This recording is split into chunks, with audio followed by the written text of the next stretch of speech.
this would have spun off its wheels if Stafford said, I'm done. If he's like, I'm the MVP and, I'm finished. But he's staying. So that job is secure. Because in my mind, Tom, there's a bunch of players in the NFL that would be calling agents, that would be calling people up saying, get me there.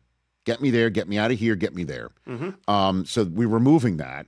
But so which quarterback are we watching to change teams in the next few weeks here, Tom? Let's start out with the ones that have the early triggers, so to speak, where decisions are going to have to be made sometime in the next month here. Right. Tua Tagovailoa, all signs are pointing toward him not being back in Miami, whether that's via trade, which would be very complicated, or via cut, which would be less complicated and in some ways provide more flexibility to the salary cap.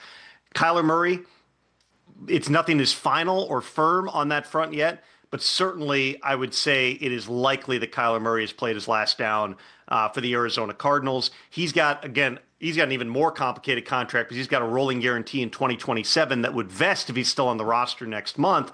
Arizona's got decisions to make, new coaching staff with Mike LaFleur. I ultimately believe that Kyler Murray is going to be someplace else. Geno Smith with the Raiders, if they take Fernando Mendoza at number 1. Geno also has an additional vesting that comes up next month.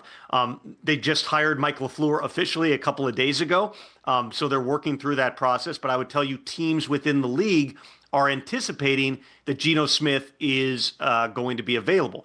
Mac Jones, high bar in terms of what it would take. I know that there have been reports that the 49ers will absolutely not trade him. I would just say there's maybe only a couple of dozen players in the entire league that don't have a price tag at which someone would be willing to would not be willing to trade him. So for Mac, is that a second round pick? It's probably something like that. It would be significant because he's a great value backup player on a team in Brock Purdy, who showed you the second half of last season once he got healthy, how good he can be, but also historically has missed some time. And so you're not going to be sitting there going, we just want to get anything we can and move on from Mac. He's a huge value to the 49ers. You've got some other quarterbacks, former starters, who potentially could be available in this offseason.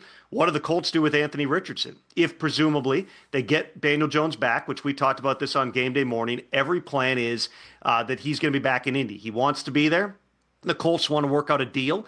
It'll be a complicated deal, as they often are, particularly with a player coming off of a season-ending injury like the Achilles tear that Daniel Jones had. If they can't get a deal done, the franchise tag is an option. One way or another, I anticipate Daniel Jones being back in Indianapolis. You then still have about, when I redid my board this morning, you got like 8 or 9 teams. Kirk Cousins, I didn't mention that one. That's another who has a trigger in his contract. He's going to get released prior to the second day of the league year, but that doesn't preclude him from going back to Atlanta. It's just a contractual thing that was done by the prior regime. He has a history with Kevin Stefanski, had one of his best seasons, won a playoff game with Kevin as his offensive coordinator in Minnesota back in 2019. Justin Fields, another player who's due $20 million next year. He could become a free agent here. So you've got right there, that's like 7 different guys who, one way or another, I anticipate becoming available sometime in the next 30 days. It's just a matter of how are any of these guys potentially tradable where they could end up going someplace. The free agent market, I mean, it's pretty thin. It's, besides Daniel Jones, it's Russell Wilson is set to become a free agent. It's Flacco. It's Malik Willis. That one is going to be really interesting. I know that everybody has already, photoshopped the Dolphins uniform onto him because of Jeff Hafley and John Eric Sullivan. But the price is going to be high, particularly if you're a team that may be eating most or all of Tua's $54 million guaranteed salary next season. It's early, Rich, but I wouldn't be surprised if Malik Willis is commanding somewhere between $20 and $30 million on the open market, just because you've seen, if Justin Fields can get $20 million a year last year when we've got a pretty good track record on him, right, and a pretty good idea what he is. Malik Willis, in spots, you saw him and you're like, this guy looks like an NFL starter in an offense that close to half the league runs.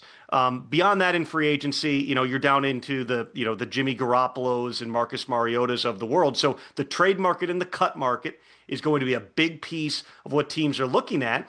And then, you have to look at the draft and what's going to happen there. Aaron Rodgers, by the way, I should mention, also set to be a free agent. If he comes back, I anticipate that's going to be with the Steelers. Him and Mike McCarthy have talked often. Hey, you made it all the way to the end. Thanks for that. Check us out every single day streaming live on Disney Plus and the ESPN app 12 to 3 Eastern.